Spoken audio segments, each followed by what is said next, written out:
Coming up tonight, the Bahamas celebrates 45 years of independence. We hear more from the Shantytown Action Task Force chairman. Just how good is the relationship between the agriculture minister and farmers? Plus, get your share of Bavarian nuts this Independence Day.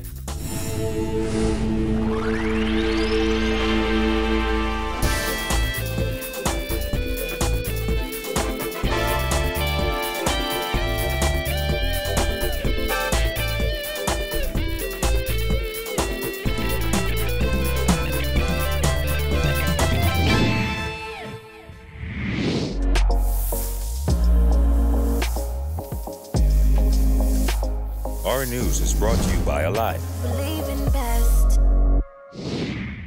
Happy Independence Day and welcome to Our News. I'm Kyle Joaquin.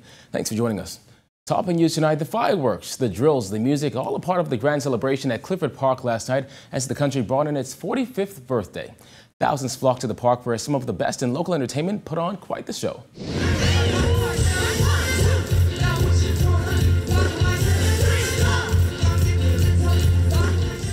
It was all singing and dancing last night as thousands of spectators joined government officials, entertainers, and members of the armed forces to celebrate the country's 45th year of independence.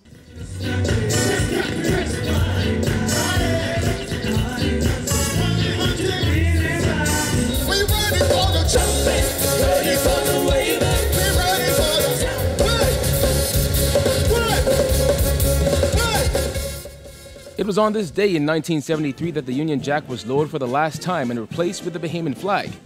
During last night's celebration, spectators witnessed the usual drill by law enforcement, as well as the inspection of the guards by Governor General Dame Margaret Pinley.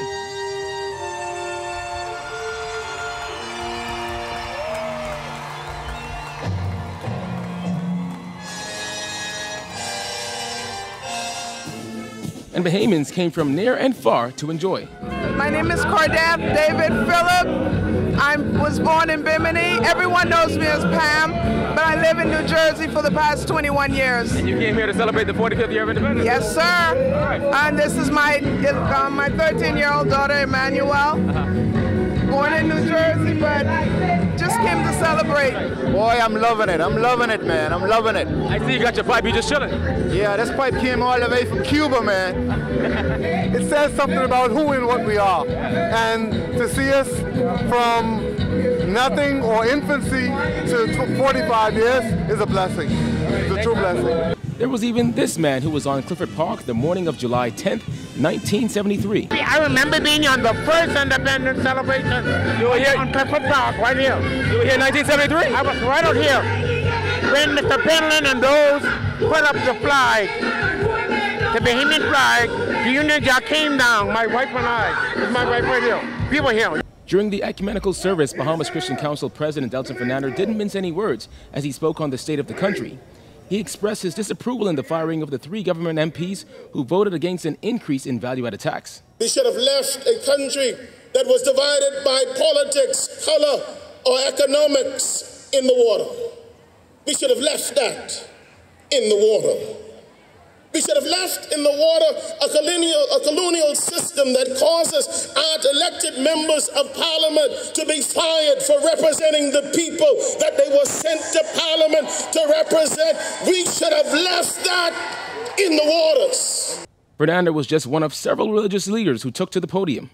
I want to say tonight, my brothers and sisters, we cannot tax our way into a better tomorrow.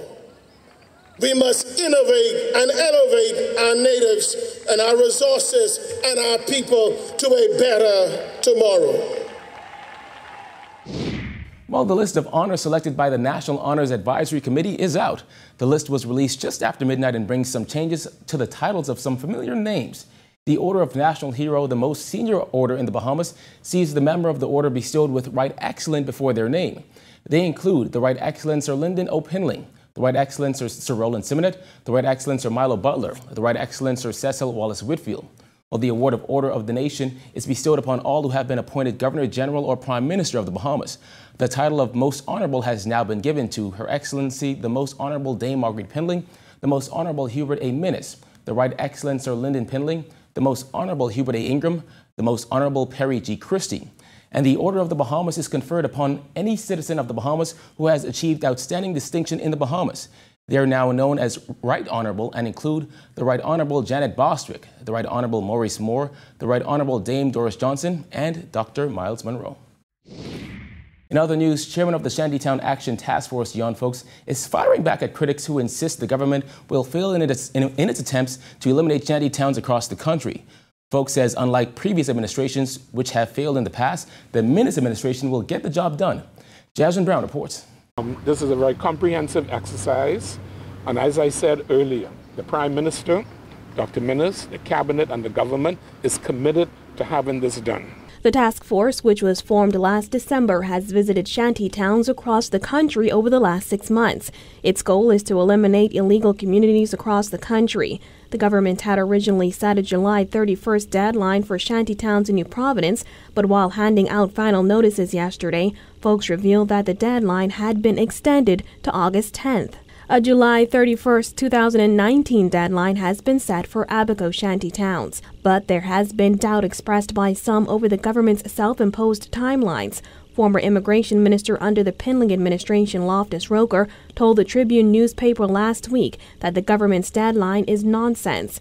Roker also insisted he has no faith the government would be successful, as he cited the fact that the December 31, 2018 deadline set by the Prime Minister for all illegal immigrants to leave the country came and went with nothing changing. Folks gave this response to Roker's harsh criticism. The Progressive Liberal Party under Sir Lyndon, every successive government since the Sir Lyndon's government have attempted this unsuccessfully. In my view and in the view of the government, this is the first comprehensive approach to dealing with the problem. And we are dealing with it comprehensively. I don't think we have left out any aspect of what we're dealing with. And therefore, I think it's going to be successful. But the most important thing is we have the cooperation of the leadership of the Bahamian Haitian community.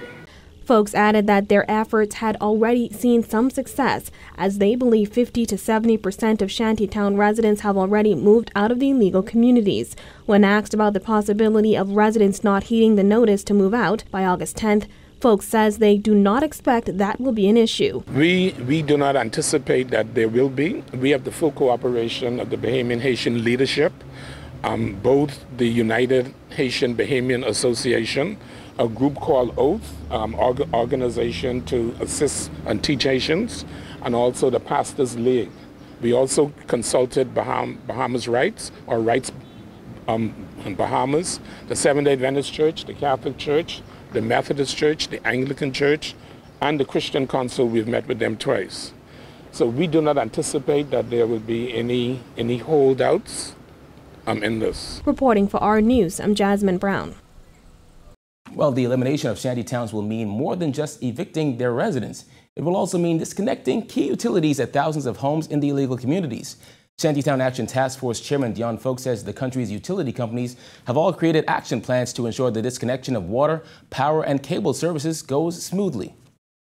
They have separate actions that they are putting in force to do proper disconnection of those three services. There's a lot of cable, and as you go in the shanty towns, you see the cable boxes. There's a lot of BPL connections, and you will see those also, and also water and sewage. But each of the utility companies, they have a separate plan of action to do a disconnection at the appropriate time. We are mindful at all times that 50% of the residents in the shanty towns are under the age of 18. So what we want to do is to ensure that it is seamless in terms of a transition, especially for the children and the young people. While Folks could not say how the utility services were set up in the shantytowns in the first place, he did say it was something the government is looking into. There are a lot of animals in the shanty towns. Dogs, cats, pigs, goats, chickens. We have the canine unit of the Ministry of Agriculture here, along with the Humane Society that's also present. And there will be a delegate in each of the teams that go out to do an assessment in terms of the what type of animals and how many are in each shanty town. We intend to trap them all and to house them all and put those that we can put up for adoption. We intend to do so. The government will make a decision on what to do with the other animals. Still to come on our news, the agriculture minister talks his relationship with farmers. Plus, just how nutty are you? Stay tuned.